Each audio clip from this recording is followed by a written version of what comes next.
नमस्कार दोस्तों, मैं Hitesh Chandra from government polytechnic Badaun.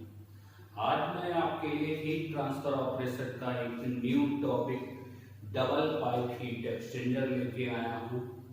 ठीक है, आज के टॉपिक में हम जानेंगे डबल पाइप हीट एक्सचेंजर क्या होता है, ठीक है, इसकी कंस्ट्रक्शन कैसे होती है, ठीक है, और ये काम कैसे करता है और यह कहाँ यूज किया जाता है। ठीक है, डबल पाइप हीट एक्सचेंजर को हम कंसंट्रिक पाइप हीट एक्सचेंजर भी कहते हैं। ठीक है, इस हीट एक्सचेंजर का यूज, ठीक है, वहां किया जाता है जहां फ्लो रेट बहुत स्मॉल हो, फ्लूइड के फ्लो रेट बहुत स्मॉल हो, बहुत कम हो, ठीक है, और हीट ड्यूटी भी कम हो। इसका मतलब इसे हमेशा स्मॉल अमाउंट में हीट एक्सचेंज के लिए किया जाएगा जब फ्लूइड का स्मॉल अमाउंट हो और फ्लूइड के द्वारा स्मॉल हीट एक्सचेंज हो। ठीक है, जो स्मॉल हीट एक्सचेंज होती है, ठीक है, उसकी वैल्यू 500 किलोवाट से कम होनी चाहिए। ठीक है, दूसरा, इस हीट एक्सचेंजर का यूज हम वहां कर सकते हैं जहां हाई प्रेशर सर्विस हो। ठीक है, मोस्टली इस टाइप्स के हीट एक्सचेंजर का यूज हम रेफ्रिजरेशन सिस्टम में करते हैं। अब ये हीट एक्सचेंजर की कंस्ट्रक्शन क्या होती है। ठीक है, इस हीट एक्सचेंजर के निम्न कंपोनेंट्स होते हैं। नंबर 1, 2 कंसेंट्रिक पाइप होंगे, एक का डायामीटर ज्यादा होगा, दूसरे का डायामीटर कम होगा। दूसरा, ग्लाइंड होगा, ठीक है, ग्लाइंड, और हमारी टीज होंगी, ठीक है, एक रिटर्न बैंड होगा, रिटर्न हेड होगा। ठीक है, इन सब से मिलकर हम किसी भी सिंपल वर्कशॉप में इसको, पाइप फिटिंग वर्कशॉप में इसको इजीली बना सकते हैं। ठीक है, अब देखो होता क्या है, एक आप इस तरीके से समझिए जैसे ये मार्कर भी एक डबल पाइप हीट एक्सचेंजर है। ठीक है, मैंने क्या बताया, 2 कंसेंट्रिक पाइप होंगे, तो ये इस मार्कर में 2 कंसेंट्रिक पाइप है। एक ये जो ऊपर प्लास्टिक का ये है लार्ज डायामीटर का, और एक स्मॉल पाइप अंदर है जिसे हम रिफिल कहते हैं, उसका डायामीटर कम होता है। तो ये मार्कर भी एक डबल पाइप हीट एक्सचेंजर है। ठीक है, अब इसमें क्या करना है, हमें जो हमारा फ्लैंज होगा या ग्लाइंड होगा उसकी सहायता से हमें, ठीक है, जो छोटे डायामीटर वाला पाइप है उसको सेंटर पर रोकना है।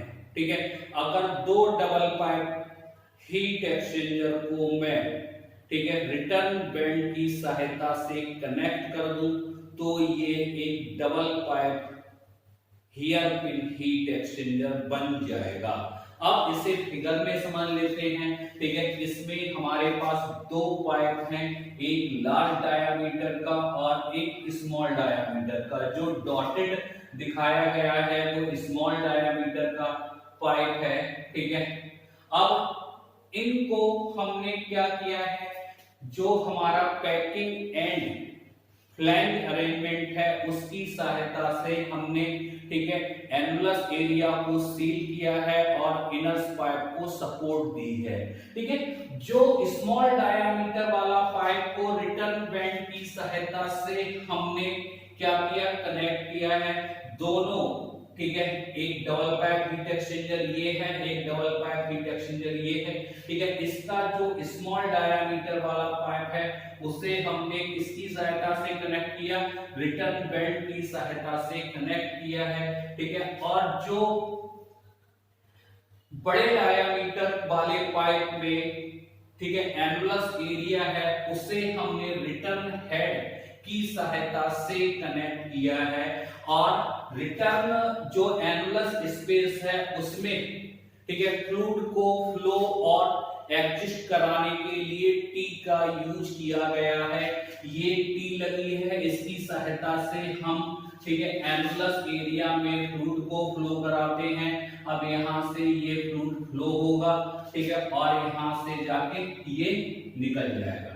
ठीक है, जो हमारा पतला वाला पाइप है उसमें हम यहां से, ठीक है, फ्लूइड को फ्लो कराएंगे और ये रिटर्न बेंड से घूमकर दूसरे, ठीक है, पतले पाइप से होकर यहां से इंजेक्ट हो जाएगा। ठीक है, ये हो गई इसकी कंस्ट्रक्शन। वर्किंग में सबसे पहले ये देखते हैं कि हमारी रिक्वायरमेंट क्या है। ठीक है, हीट ट्रांसफर अगर हमें ज्यादा से ज्यादा कराना है, हीट लॉस कम रखना है, तो हमेशा ही जो हॉट पाइप, ठीक है, जो हॉट फ्लूइड है उसे पतले वाले पाइप या इनर पाइप में फ्लो कराएंगे और कोल्ड फ्लूइड को, ठीक है, एनुलस एरिया में पाइप्स के बीच में जो एनुलस एरिया प्रेजेंट होता है उसमें फ्लो कराएंगे। ठीक है, तो हमने क्या किया, हॉट फ्लूइड को थिन जो हमारा स्मॉल डायामीटर वाला पाइप है उसमें फ्लो कराया। ठीक है, और टी की सहायता से हमने एनुलस एरिया में कोल्ड फ्लो कराया। जब यहां से, ठीक है, हमने हॉट फ्लूइड फिल कराया, ठीक है, तो TH1 टेम्परेचर पे किया और यहां से कोल्ड फ्लूइड TC1 टेम्परेचर पर किया। ठीक है, एनर्जी का ट्रांसफर हॉट फ्लूइड से कोल्ड फ्लूइड में होता है।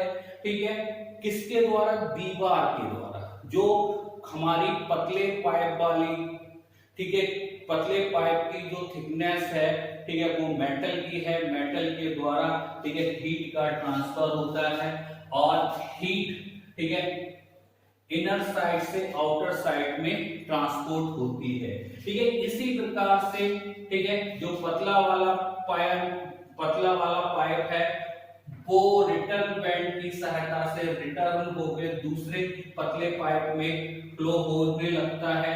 ठीक है, और हमारा एनुलस एरिया वाला जो फ्लूइड है, ठीक है, वो, ठीक है, दूसरे पाइप के एनुलस एरिया में रिटर्न हेड की सहायता से फीड होता है और हम एनुलस एरिया वाले फ्लूइड को टी की सहायता से एडजस्ट कर लेते हैं। इस टाइप के हीट एक्सचेंजर का मोस्टली यूज मैं बता चुका हूं, रेफ्रिजरेशन प्रोसेस में होता है या वहां किया जाता है जहां बहुत स्मॉल अमाउंट में हीट ट्रांसफर होना हो। ठीक है, इस हीट एक्सचेंजर की कंस्ट्रक्शन बहुत इजी है। ठीक है, हम आसानी से किसी भी पाइप फिटिंग वर्कशॉप में बना सकते हैं। ठीक है, और इसकी क्लीनिंग भी आसानी से की जा सकती है। ठीक है, यही इसकी वर्किंग थी। ठीक है, और इसका हमारी केमिकल इंडस्ट्री में बहुत कम यूज किया जाता है। धन्यवाद दोस्तों, मिलते हैं नेक्स्ट टॉपिक में।